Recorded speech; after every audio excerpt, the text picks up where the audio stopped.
very excited about, and that is the production of my new book, which is To Stay Longer and Listen Deeper. I think this is 3 years writing a 500-page book about the way people sell, not what they sell, but that I'm proposing that the sale today is more about the inner place of the seller than it is about the process, or it is about the result of selling. Is that we're all looking for something that's more meaningful, that has more value in our life, and that I think there's a direct connection between the interior happiness of a salesperson and their contentment level that they deliver to themselves and the quality of value that they go out in the marketplace and they create.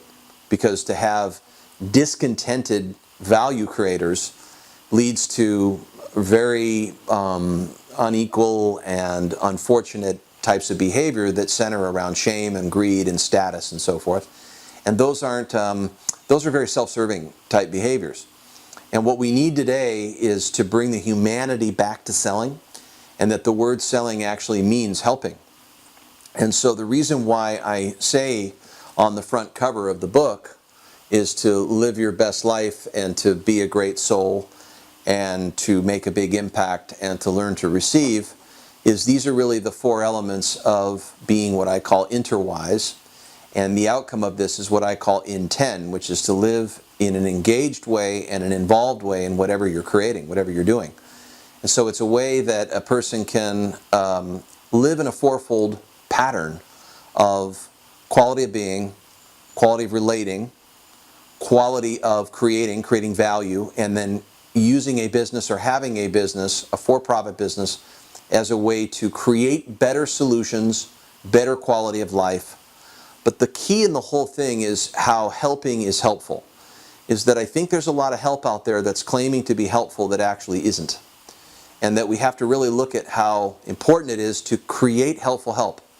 So for example, we'll have the physician who is going to provide something, a solution, a prescription, or a surgery, but may not have all the understanding yet of what's really going on, because we're all faced with this thing called speed. And so the more we tend to understand something, stay longer, listen deeper, the greater solutions that we can have that really work with a fundamental change. We can be better and bigger value creators. And I've never met a leader or a salesperson that's really great at what they do that don't say listening is really the key to the whole thing.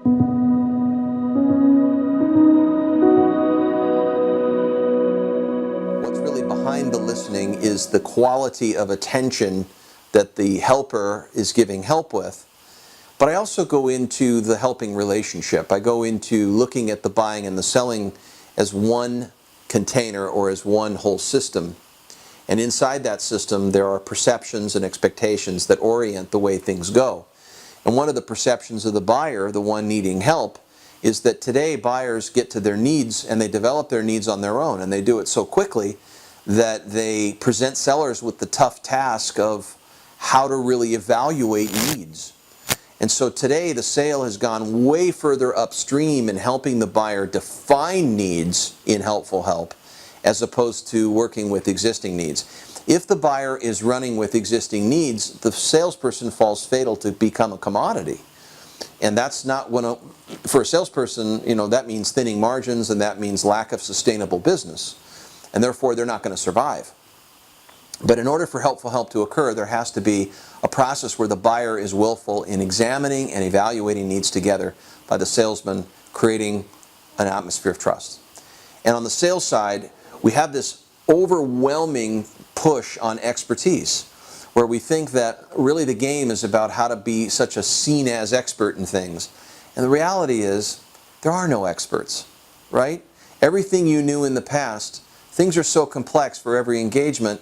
What worked then may not work now, so it requires us to come at problems in more resourceful ways and to listen in ways that maybe our responses are a little different than the past.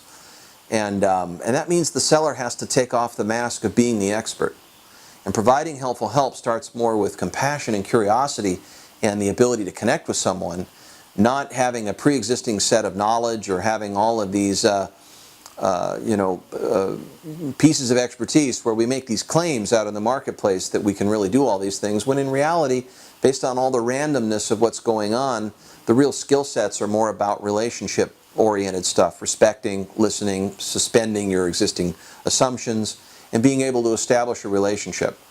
And I really saw this when I heard a quote from Humberto Maturana, who's this neurobiologist that's working on social systems in Santiago, Chile. Is he said, you don't learn math, you learn how to live with a math teacher. You learn math by living with a math teacher.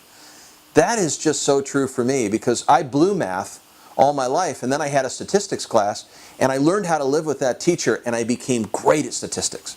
Why? Because of the way I paired with the teacher, his level of interest in me, my level of interest in him. We got along at a certain level, and it made me eager to share what was true for me. And because I was eager to share what was real and true, that actually created this scenario where we could make decisions, get better, move from A to B, see what to change, where to change. In the business segment, between a manager and a subordinate, for example, the quality of the truth-telling that's in there, the manager is selling, the manager is helping. But the subordinate has to be able to give the manager the right information to be able to examine needs and help. The mother and the son, the father and the son. Again, in all of these settings, we're all in helping roles. All of us are selling. All of us are helping. Selling means helping. So are we giving helpful help? And it starts with the quality of the relationships that we have. So this turns business into a whole new integration of spirituality and commerce, that value creation and our best innovations are going to come from how we relate with one another. It comes from community. It doesn't come from being soloists or rugged individualists or trying to go figure it out on our own. It comes from conversation and communion with others. So there's more that's going to happen in campfire talks, talking about things that are seemingly irrelevant, than getting things done and being in action mode all the time, in seeking mode, that doesn't give us any access to our own wisdom. Because really, what's behind the scenes of all this is the buyer and the seller are truly wiser than their actions precipitate. And the buyer is truly wise in helping the seller develop innovation. And the seller is truly wise in being able to position the buyer to feel safe and to be able to discuss their needs and then work on some way to get them some help, be resourceful. And so these are some of the topics in Stay Longer and Listen Deeper. And if you're an entrepreneur, a salesperson, and you're just getting started in your career, or you're long-term in your career, what this book is going to do is kind of reorient you in where you can position your starting point of every conversation, coming into it, and really putting the practices in place in terms of how you're being first. You start with quality in action, leadership. That's the method. And the interwise is how you move together and confluence your way of being, your way of creating and acting, and your way of relating with the other, such that you position opportunities. And character becomes a very important component, the interior condition of the helper. And so I would like to, again, introduce you to this work. This work is a compendium of my 20 years at coaching, hundreds of leaders, 25,000 coaching sessions, and this is what it's gone into. And there's tons of client stories. It's very integrated on a personal level, very much into business.